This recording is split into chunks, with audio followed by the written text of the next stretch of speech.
Hello मित्रों, नमस्कार। आज हम पढ़ेंगे मुर्दैया आत्मकथा डॉक्टर तुलसीराम का।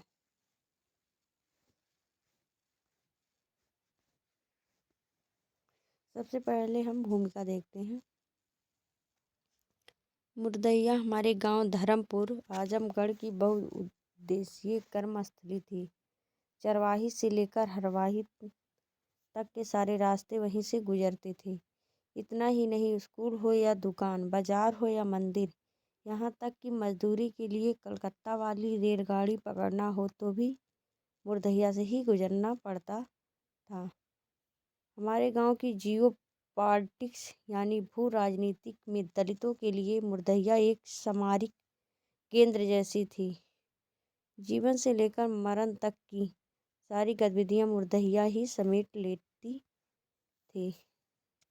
सबसे रोचक तथ्य यह है कि मुर्दैया मानव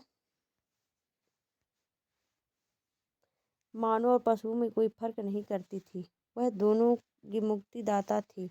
विशेष रूप से मरे हुए पशुओं के मांसपिंड पर जूझते सैकड़ों गिद्धों के साथ कुत्ते और सियार मुर्दैया को एक कलास्थली के रूप में बदल देते थे।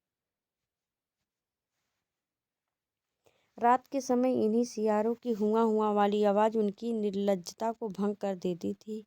हमारी दलित बस्ती के अनगिनत दलित हजारों दुख दर्द अपने अंदर लिए मुर्दैया में दफन हो गए थे। यदि उनमें से किसी की भी आत्मकथा लिखी जाती तो उसका शीर्षक मुर्दैया ही होता। मुर्दैया सही मायनों में हमारी दलित बस्ती की जिंदगी थी। इस जिंदगी को मुर्दैया से खोदकर बाहर लाने का श्रेय तद्भव के मुख्य संपादक अखिलेश को जाता है। वे हमेशा मेरे सामने कलम के बदले फावड़े लिए तैयार मिलते थे। सही अर्थों में मैंने उनके ही फावड़े से खोदकर मुर्दैया से अपनी जिंदगी को बाहर निकाला। जमाना चाहे जो भी हो, मेरे जैसा कोई अदना जब भी पैदा होता है वह अपने इर्द गिर्द घूमते लोक जीवन का हिस्सा बन हो जाता है। यही कारण था कि लोक जीवन हमेशा मेरा पीछा करता रहा। परिणाम स्वरूप मेरे घर से भागने के बाद जब मुर्दैया का प्रथम खंड समाप्त हो जाता है तो गांव के हर किसी के मुख से निकले पहले शब्द से तुकबंदी बनाकर गाने वाले जोगी बाबा लक्कड़ ध्वनि पर नृत्य कला बिखेरती नटनियाँ, गिद्ध प्रेमी पागल बाबा तथा सिंघा बजाता बंकिया डोम आदि जैसे जिंदा लोक पात्र हमेशा के लिए गायब होकर मुझे बड़ा दुख पहुंचाते हैं।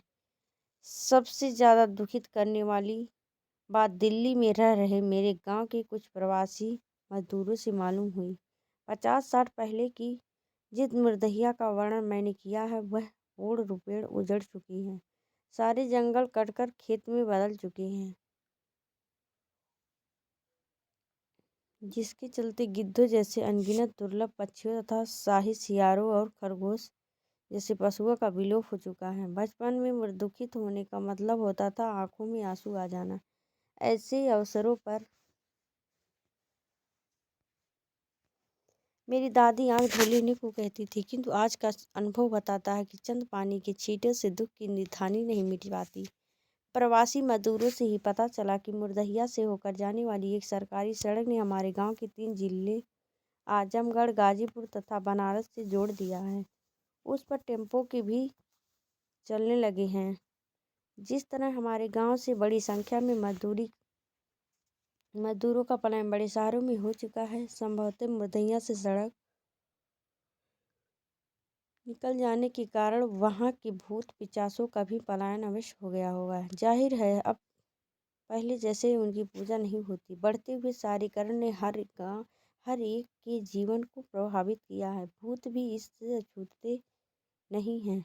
आने वाले मुर्दैया के दूसरे खंड में घर से भागने के बाद कलकत्ता, बनारस तथा दिल्ली के होते इंग्लैंड तथा सोवियत संघ, रसिया तक की जीवन यात्रा का लेखा जोखा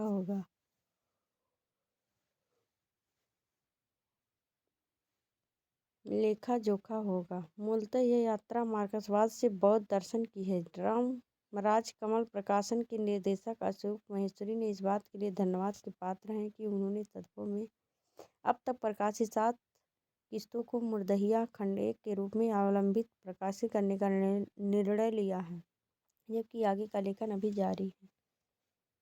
ओके मित्रों, अब हम पढ़ेंगे मुर्दहिया हमारी भूमिका हो गई। अब हम पढ़ेंगे यहाँ से क्रमवाइज पढ़ेंगे भूतही पारिवारिक पृष्ठभूमि। ये वीडियो हम नेक्स्ट वीडियो में बनाएंगे। भूतही पारिवारिक पृष्ठभूमि पढ़ेंगे। ओके।